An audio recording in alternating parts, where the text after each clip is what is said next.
In other news, YouTube is starting to ban comments on most videos featuring children.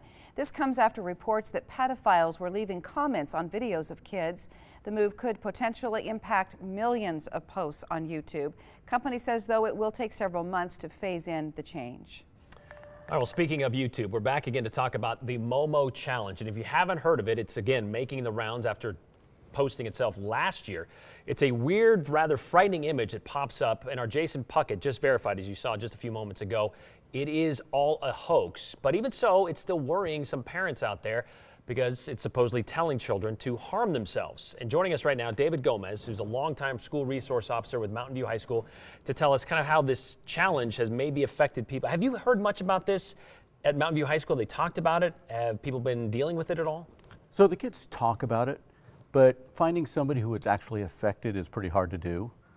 Similar to last year, we had a clown sightings, and everybody saw the clowns, and before that it was something else. Whenever there's a lull in social media, somebody seems to come up with the latest and greatest activator to get everybody up in arms. But we are seeing a lot of it, just nothing that somebody's been actually affected. As a school resource officer, you have to keep up with all of the latest trends when it comes to social media, just because that's how students and kids, teenagers kind of interact, whether it's Snapchat or YouTube or Instagram and all that kind of stuff. So this is one of those things that, as you said, things just pop up every once in a while, and you got to kind of keep track of that. What's the biggest thing that parents should look for? Parents should just be talking to their kids, making sure they know what they're doing online. Just having conversations at the dinner table, saying, hey, what's going on? What are your friends seeing? What's the latest and greatest? Kids will tell you as long as you just take some time and talk to them, and then you can help coach them through these challenges that they get on social media. But part of that, I mean, bullying is a big part of this. I mean, not just these images, but just blatant, mean things said to other kids directly is something that kids have to deal with. The blatant things said directly to other people. Some people are using this Momo challenge, and they're taking over the identity of that character to bully other kids on text messages, on Snapchat, and those kind of things. It's still not real, but some people take advantage of it in order to escalate their meanness and just to try and have an effect on somebody else. So we're not showing that image on the news at 4 here. You can look it up if you want to really kind of take a look at it, but it is a disturbing image. And when you get this, I mean, what would you recommend somebody, a student, a parent of a student who maybe received this image, what should they do? So first of all, if you're a kid that gets this or a student, talk to your parents about it, talk to a resource officer, talk to an adult about it.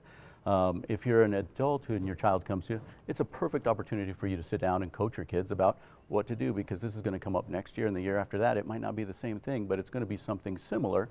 And throughout their whole lives, there's going to be people who try and bring up something that's not quite true to try and get your emotions going, to try and be mean, to try and manipulate you in some kind of way. So it's a good chance to sit down and talk about it. And whether it's Slender Man, or you mentioned the clown, or the Momo challenge, the biggest thing to remember here is a lot of stuff you see online is not real. That's correct for kids and for adults, right? So I mean, that's my number 2 rule. Number 1 rule is be nice to everybody. Number 2 rule is not everything on the internet is real, and it's a good lesson for adults and kids to get. All right, so just explore the facts, look into it if you're hearing some of these things, and ask questions and find out if it is real, and you can kind of explore all that stuff online. I know it's kind of tricky to do, but sometimes just a few clicks away and you get the direct answer and you get the facts right there in front of you, so that's good to know. Thank you very much for coming in, and Dee, we'll send it back over to you. Well, and this is related, Brian. This Sunday on Today, Willie Guy sat down with YouTube CEO to talk about ways YouTube is trying to protect children from harmful and even dangerous online content. How do you guys decide, and how does a machine decide what should and should not be on YouTube? So first of all, we release and we say these are community guidelines, but we're constantly refining them, and that's because the world is changing. And so when we make changes to our policies, we usually consult with experts, whether they are experts in child safety, experts in law enforcement. You'll be able to catch more of the interview with Willie Geist again this Sunday. It's right here on KTVB. You can check your listings for all the times, and they'll be posting that online as well.